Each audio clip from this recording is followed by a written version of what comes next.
Okay, so I am so sorry to curb your discussions. It's brilliant when everyone's just talking lots on their tables, and it means that clearly you've got an awful lot to share. We can go back to those discussions over lunch, which is the joyful thing. However, for now, it'd be really great to be able to do some feedback on what we've heard so far.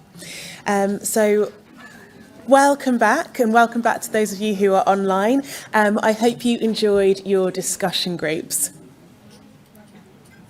So, while our online representatives have a moment to finish entering their feedback into the online form, we will hear from our in-person guests. My great colleagues, Zach and Jen, hi Jen, will be coming around to each table with the microphones. So please do stand up to share your feedback, because we'll be able to capture and record those as well. And as I mentioned before, please, if you could be really concise and stick to about a minute, that would be wonderful. So without further ado, shall we start with table one? Fantastic. Zach, thank you. Hi there, good morning everyone. Afternoon, sorry. So our table, we had a lively discussion. We had a good mix of neurotypical and neurodivergent people. And we think that one way, we focused on the second question because we felt the second question is in a sense an answer to the first question. So in mitigating bias, we thought a good way to get that is to expose people to the experience of being neurodivergent, through exercises like make them, I can't think of one, but like make them like tickle them like this and be like, okay, you have to focus on reading that board, but I'm going to like scratch your back the whole time and then you tell me how easy it is, you know, like letting them develop empathy through getting a feel for what it is like to be neurodivergent. That was the one thing. The second thing was please listen to our stories. Because do not assume you know what our experience is like. Please listen to us. Let us tell you how much effort we have to put into convincing ourselves that a shower every day is good. And then the third thing is if we can get a sort of vibe where, like how the Me Too movement pushed the conversation around abuse, females being abused forward. In the same way, if there could be a neurodivergent Me Too movement where we realize neurodivergence is way more prevalent than we think and appears in all shapes and sizes, that could also help break down bias. Brilliant, thank you so much. Really, really great insights. I think the power of having those with lived experience has really come throughout today, and I love what you said there around kind of creating space for cognitive diversity, the answer being mitigating bias. Excellent. Can we come to table two?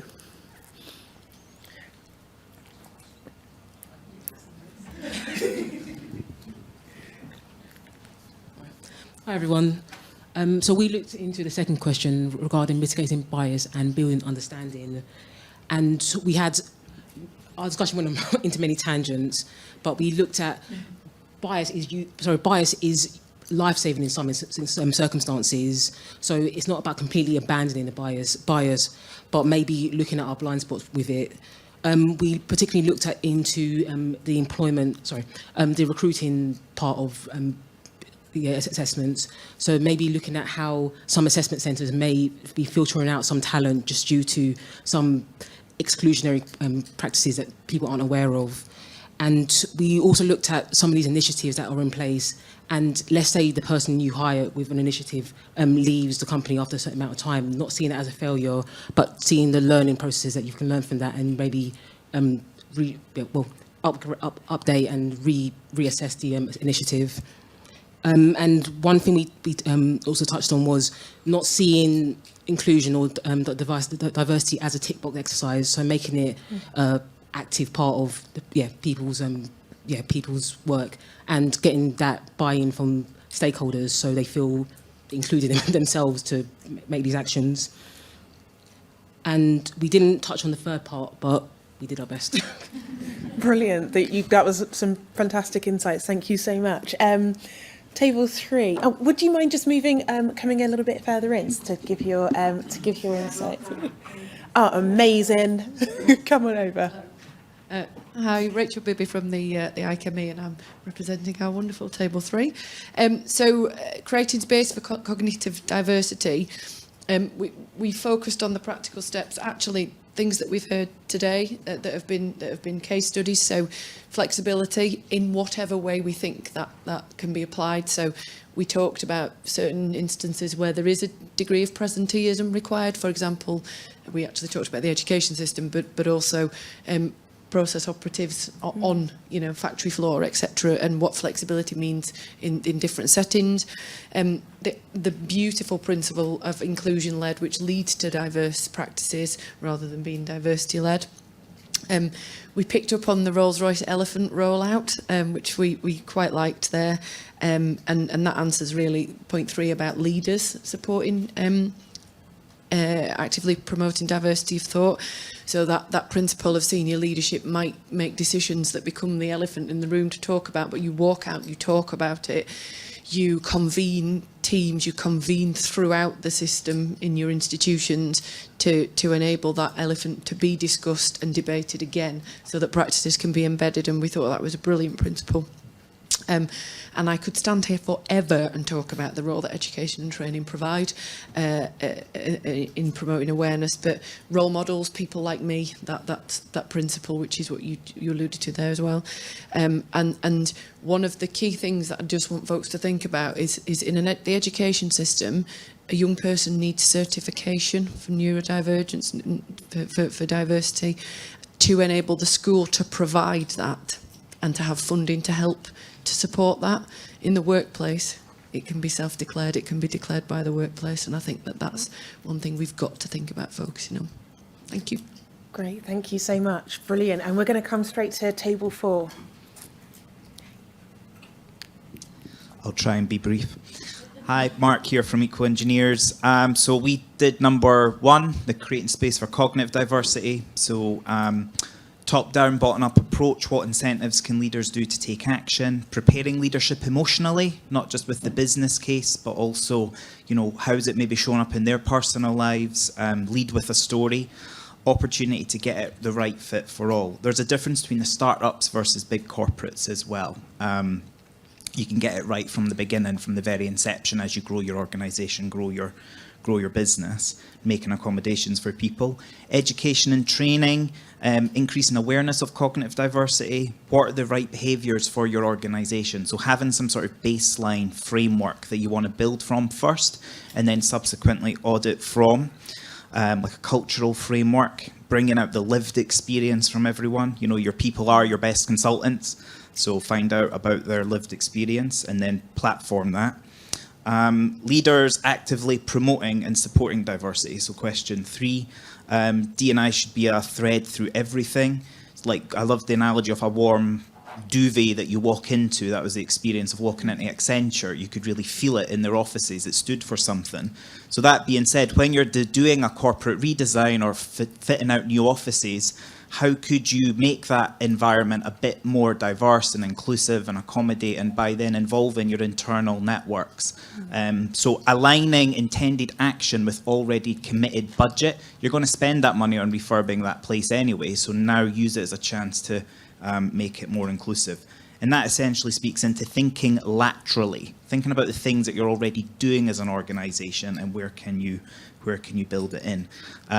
We already have the answer in engineering in some of these areas, and that's in safety. We already have inherent safety design in our design management processes. We try and stop add-on layers of protection in our business. So where can we look at inherent inclusive practice so that we've got more preventative layers versus mitigative layers that we have to put in Mark, further I'm down so the line. sorry, but I'm going to have to pause you there. Thank you Told so you. much. Thank you. We're going to head to Table 5. Thank you.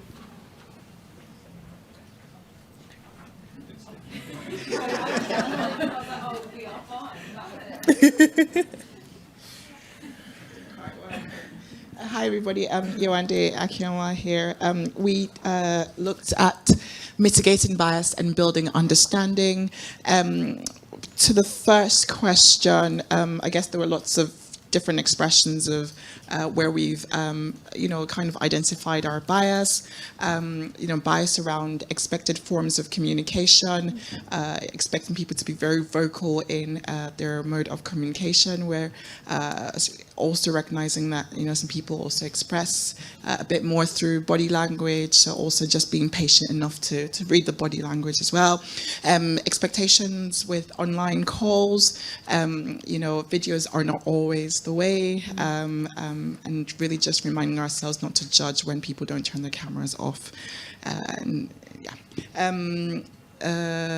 Also the thought that, when somebody says something, surprising, you leave it with curiosity and step away. We quite like that from the panel as well.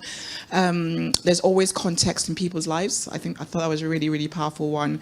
And so we need to have a better approach to understanding people. Question 2, we thought hierarchy is such a big, massive challenge.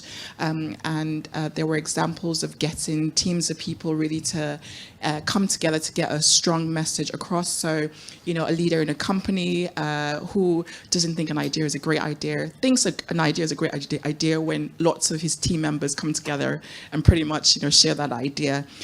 Psychological safety was used, leaders sharing first was used. And to the last question, we really liked the idea of, inclusive design and using inclusion to demonstrate that benefits, initiatives benefit everyone. I'll pause there. Thank you very much. Great, thank you so much. Thank you, Yewande. And we're going to go to table 6. I am going to ask if maybe you can just reflect on one of your questions. That would be wonderful. Sorry. Hate to be the taskmaster. Okay, so we decided to do the... Oh, please do stand. Stand, Yeah. okay. I'm short anyway, so it doesn't matter. We decided to look at mitigating bias, and if I'm only going to go with one of our answers, I'll go with the third part of that, which was discussing strategies for effectively managing pushback. Actually, overall, we thought that the culture of a company in this instance is really important. Talia was saying that we need to separate impact and intention when we're talking about mitigating bias and also about diversity and inclusion.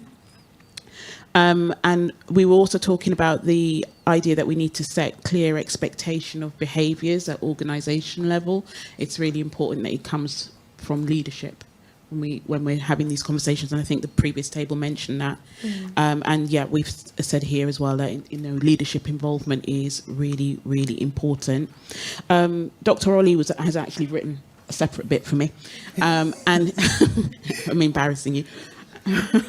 But it was about the pushback that you might get if you're trying to implement those changes, and he was saying that maybe a reaction to the pace of change if things are happening too quickly. So sometimes slowing down the gears may help to keep things moving.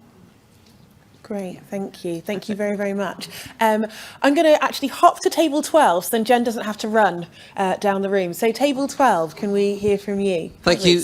Two very brief examples for mitigating bias. The first, getting people to share experiences at the start of meetings helps people open up. It builds trust. It's incredibly powerful for creating empathy and strengthening relationships. So that's something real tangible thing you can do.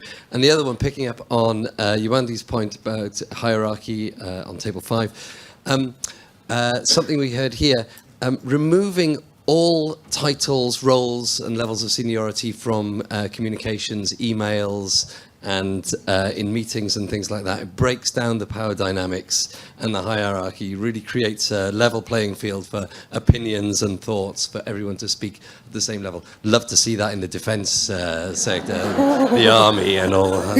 Anyway, passing on. That's really interesting. Thank you so much. There's going to be so much talk over lunch as well. So we'll go down to table 11, please. I'm going to summarise this for our table in 3 legs of the living inclusive chair. So the first L is living experience, to pick up on the fact that actually as you go through life from different countries, different experiences, you may not realise your particular special nature until later in life. So it's a living, not a lived experience, because hopefully we're all alive. Second L is about learning and some basic knowledge, actually, and understanding that we should really roll out to everybody.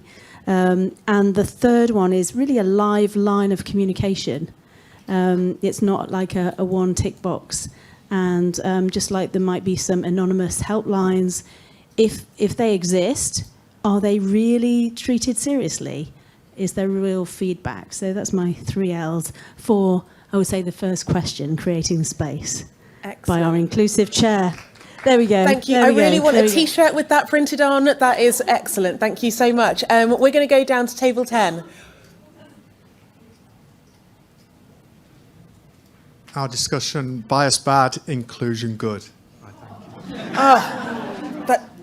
Love it. Very quick, sorry. We ran through the questions. We certainly had a lot of experiences in interviews, in CV reviews, in investor meetings, often come across huge biases. In initiatives, we had observation of privilege where it occurs is a good mechanism for understanding bias. Do we challenge? Could metrics be clearer on the values of inclusion? And then on managing pushback, we had clarity of questioning, improving clarity of questioning, understanding of alternative approaches, and good governance. We all agreed can be a hugely powerful factor in pushing back on bias. Great. And challenging is hard. That's some superb insights. Thank you. Table, I think we're on 9? 9. Please.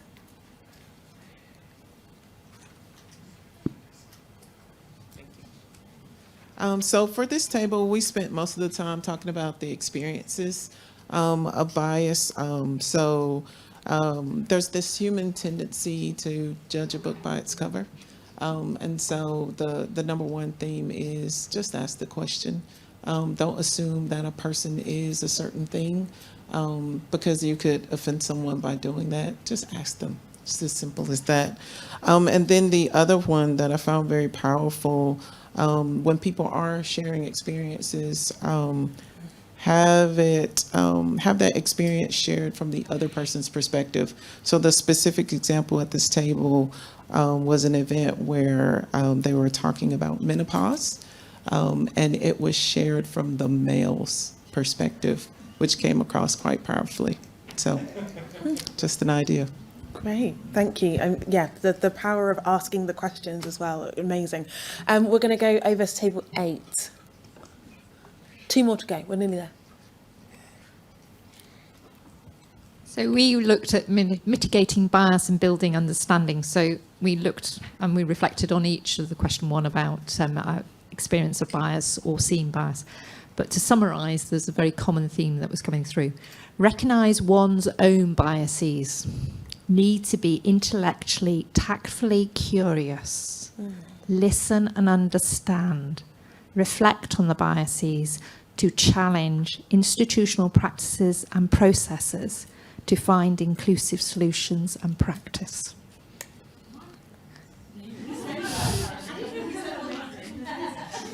Fantastic, thank you so much, brilliant. And last but absolutely certainly not least in the room, we've got table 7. Table 7, could you feedback? Thank you. Hi, I'm Michael Jakubiak and I'm a founder of ND Accent. Do not repeat all of these good points, just one thing I want to ask to this. So we live in a world when there are 3 million working adults who are neurodivergent and don't know about it. They cannot access diagnosis because there's a very long queues. So don't ask people for their conditions. Ask what they need to do, what you need to do to flourish, be upfront and offer what adjustment they can ask for. So they don't feel that there is a burden, they ask for something. You upfront with what you can propose to people to allow them to flourish. Thank you. Absolutely, fantastic. Thank you so much. We're also going to invite up Eric. So Eric, do you want to come up here so you have the microphone? There we go. So Eric has been on our online hosting team and he will be sharing a few insights from our online groups. Over to you. Right, so I'm just going to apologize because the way that the questions came in, I can't tell if they've chosen one side or the other. So I'm just going to read the feedback from question 1. General thought is that we need to acknowledge that we are naturally biased because we each have a lens through which we view the world, blind spots, and the goal is to widen our lenses to see how other people are viewing things. Educate people to ensure everyone can respect and understand the issues, not only with the general workforce, but also individuals who are on the journey to diagnosis, not knowing if they are neurodiverse or not. There are significant barriers to diagnosis. The wait times are 4 years in some places, meaning people's understandings of themselves and their own needs and adjustments can be very delayed. Benevolent was mentioned by Neptune, which is addressing this directly. I think this is answering the question about personal experience. Interview panel, head of faculty interviewing to upgrade from fellowship to lecture post. Male interviewer questioning a female's lack of ambition. He hadn't picked up her way of expressing ambition. As a neurodiverse candidate, based on comments from interview saying feedback was old-fashioned and looking for answers that a neurotypical person would give. Again, in recruitment, 3 candidates too much further along in their career, 1 at a normal stage in their career for going for the position. Because there was a comparison with these 2 stellar candidates when all 3 were offered a job, the 3rd one was offered a much lower salary that is typical for the position. That's bad. Raising awareness, speeding up diagnosis, foothold can help engineers do the latter. In recruitment, panel led expecting ambition to be in their image. Again, more talk about what ambition means for different people. Focus on ability rather than academia. Eliminate unconscious bias. Who to sit next to on the bus, making inclusion a real part of the solution, not just token gestures. And move away from individual success and celebrate contributions and achievements of teams, especially in academia. Amazing. Yeah. Thank you so much. Thank you so much, Eric, and thank you to everyone online for your thoughts and feedback, and everyone in person. Like the amount of insights, the buzz in the room, the amount of conversations, it has been fantastic to be able to start this, and I really hope that this isn't the end. I really hope that as we go into lunch, and especially when we come back this afternoon, and we can continue these discussions and keep thinking about, well, where are those tangible actions that we can take to help us continue to move forward in this space. So we will be heading to the break now. We'll be starting back at 2:25 for our short series of micro talks where 3 engineering organisations will be sharing how they've been able to meaningfully build diversity of thought into their engineering innovations and outcomes. For guests in person, please do make your way downstairs in a moment for lunch. You'll also be able to check in on the progress of our live scribes who have been watching the live feeder today and recording in an artwork so we can capture the main themes. Excuse me. Our audience online, you'll be able to see a video of the live scribes at the end of this section. Our guests online, please do go ahead, treat yourself to something lovely for lunch, and we will really look forward to seeing you after the break, which will be at 2:25. So see you back here at 2:25. Thank you ever so much, everyone.